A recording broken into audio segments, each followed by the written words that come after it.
With my inner nature overshadowed by weak sympathy and pity, with a mind in bewilderment about duty, I implore thee to advise me that is the best path for me to follow. I am thy disciple. Teach me, whose refuge is in thee. By these words, disciple prostrates himself in humble surrender before his inner self or his guru preceptor, if he has one, thus demonstrating both his need and his sincere desire for divine guidance.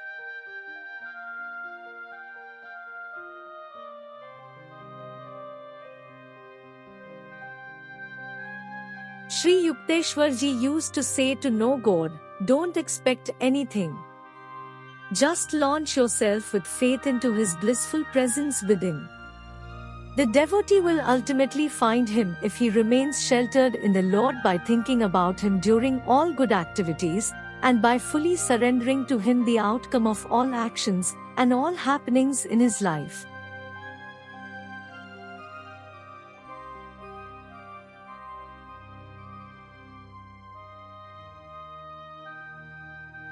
Guruji Paramahansa Yogananda tells the advanced devotee who has a penitent, all-surrendering attitude toward God, and who meditates deeply and persistently, will gradually, intuitively feel response from the inner silence.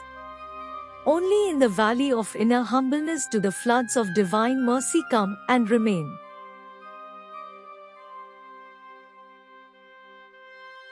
Why surrender in divine path is necessary? Lord Krishna tells, relinquish all activities unto me.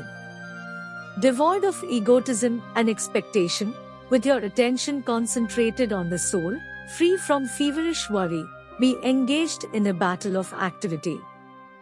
It is difficult indeed to go beyond the influence of my divine cosmic hypnosis, imbued with the triple qualities.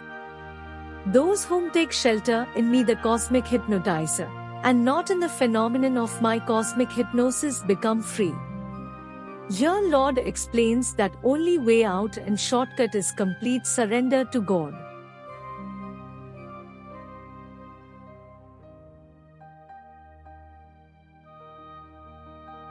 What is surrender? Dharma tells he knows what he is doing with me.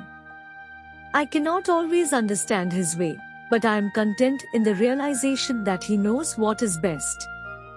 That is surrender. Lord Krishna further explains, to men who meditate on me as their own, ever united on me by incessant worship, I supply their deficiencies and make permanent their gains. Devotees who are faithful to their Creator, perceiving Him in all the diverse phases of life, discover that He has taken charge of their lives, even in the smallest detail, and make smooth their paths by bestowal of divine foresight. Thus said the wise King Solomon, trust in the Lord with all thine heart, in all the ways acknowledge Him, and He shall direct thy paths. Whatever actions thou dost perform, O Arjuna, whether in eating or in observing spiritual rites, or in gift bestowing, or in self-disciplining, dedicate them all as offerings to me. I am impartial toward all beings. To me none is hateful, none is dear. But those who give me their heart's love are in me, as I am in them.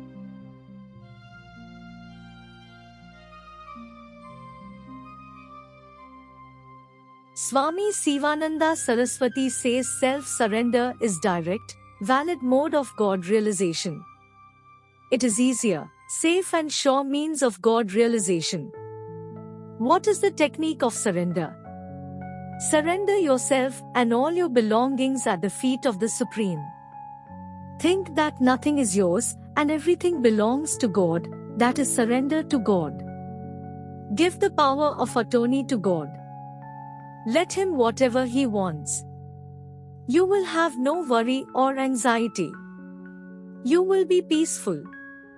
Surrender contains intense love and faith.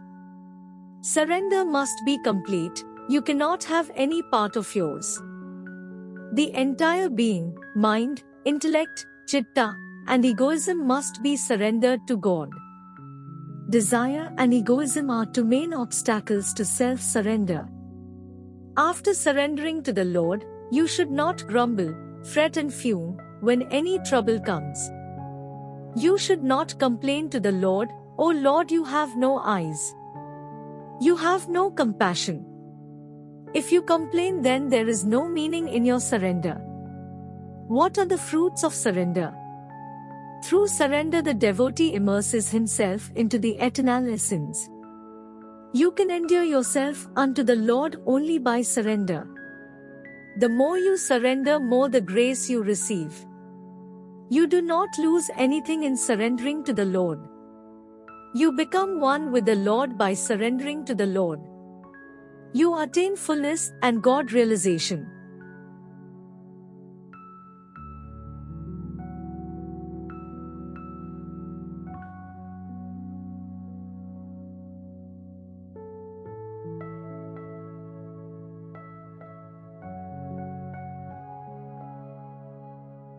Lord further tells whatever embodiment, a God incarnate, a saint, or a deity a devotee strives faithfully to worship, it is I who make his devotion unflinching. Absorbed in that devotion, intent on the worship of that embodiment, the devotee gains the fruits of his longings.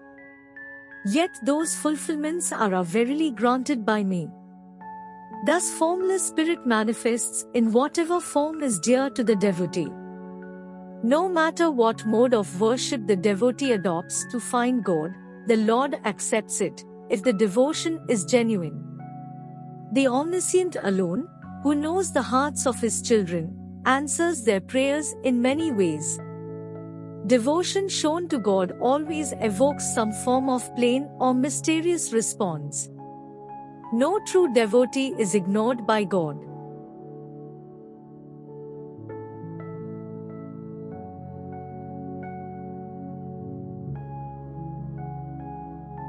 Sri Ramakrishna Paramahansa explains surrender with a parable.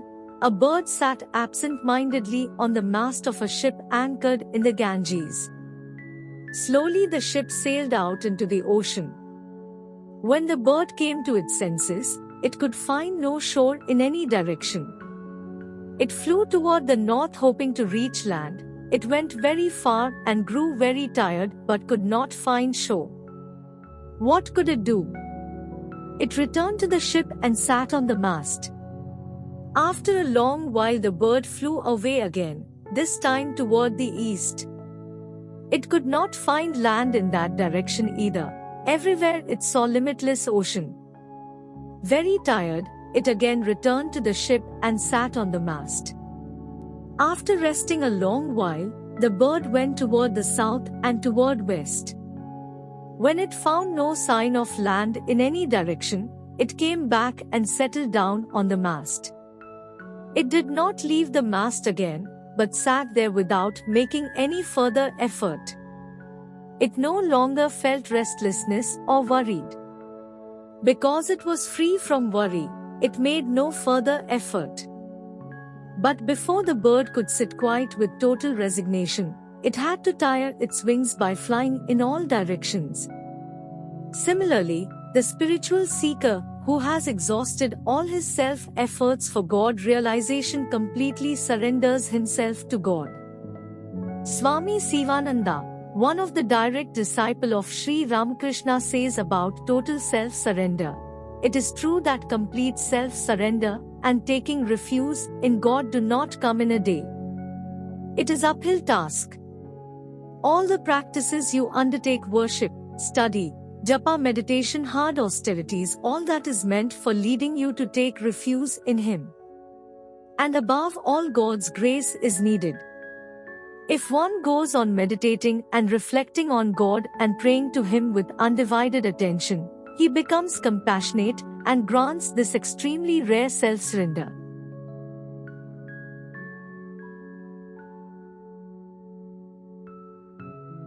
Joy-permeated Mother, Ma Anandamay says in her simple words, if you could not do anything else, at least morning and evening at the appointed time, lay down your body, mind and life before Him in salutation and surrender, and think of Him just a little.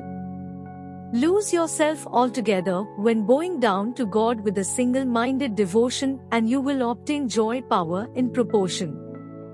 In this connection she further added, there are two kinds of pranamas, offering to him your whole body and mind with all thoughts, desires, sense impressions, love, affection, devotion, just like emptying the contents of a full pitcher to its last drop. The other way is like scattering face powder through the minute holes of a powder box. The major portion of your thoughts and desires is kept in a hidden chamber of your mind.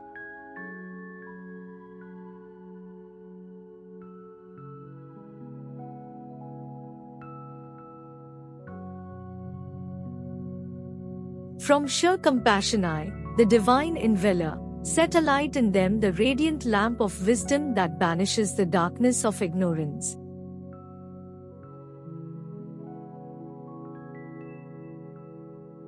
He who works for me alone, who makes me his goal, who lovingly surrenders himself to me, who is non-attached to my delusive cosmic dream worlds, who bears ill will toward none, beholding me in all he enters my being, O Arjuna.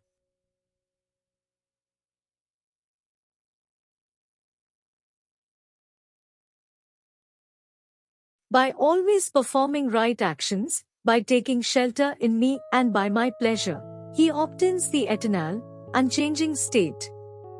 With heart absorbed in me and by my grace, thou shalt overcome all impediments, but if through arrogance thou wilt not heed me, thou shalt meet destruction. The quality of a yogi's meditation and other actions, the Guru's help, and God's grace, these are the three requisites of liberation. No matter how much a devotee strives for salvation, and he is required to make the effort wholeheartedly for God, that constitutes only 25% of the requirements for liberation. Another 25% depends upon his Guru's blessings, spiritually stimulating the disciple's striving. But the Guru's help and the devotee's effort notwithstanding, it is necessary to have also God's grace, which may be said to constitute the remaining 50% of the requirement. Guru is speaking voice of silent God. So the grace of God increases to 75. Swami Krishnanathji, a senior monk of Yogoda, tells, if you think that you will do lot of austerity and will realize him, it is of no help. You will reach the door, but would not be able to enter the same, and complete surrender is the only way in. Guru Kripa hi Kevalam. Only Guru's grace can help you for salvation.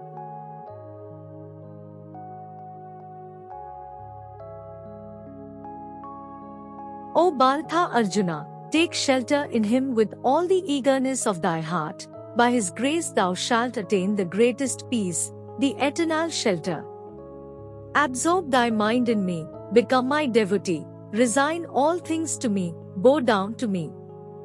Thou art dear to me, so in truth do I promise thee, thou shalt attain me.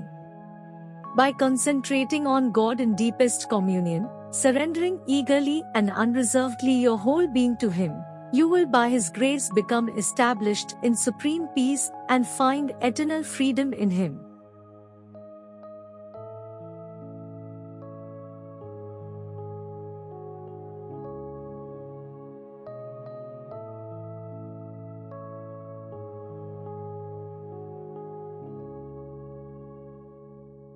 Surrender to the Lord is also spoken as Sharanagati. God is the devotee's sole refuge and only savior. 6 items are recognized as essential in Prapatti attainment. 1. The acquisition of virtues which would make one a fit offering to God. 2. Avoidance of conduct not acceptable to God. 3. Faith that the Lord will always protect him. 4. Appeal to the Lord for protection and mercy. 5. A feeling of one's own littleness. And 6. Total surrender.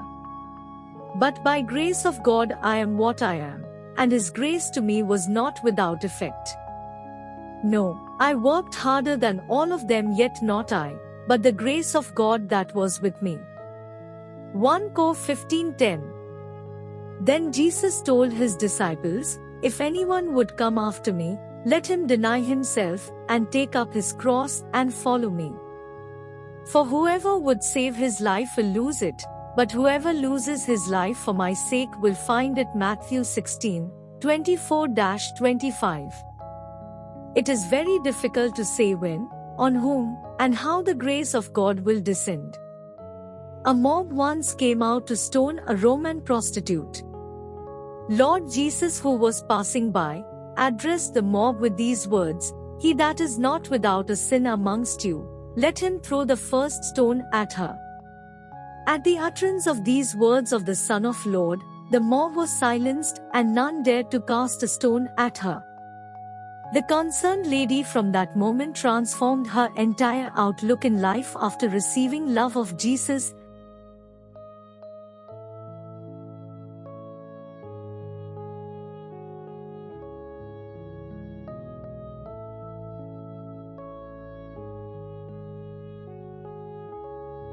Ultimately, Lord Krishna's sermons in God Talks with Arjuna by Paramahasa Yogananda, forsaking all other duties, the Mass.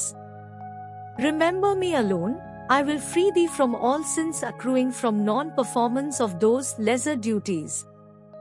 Do not grieve."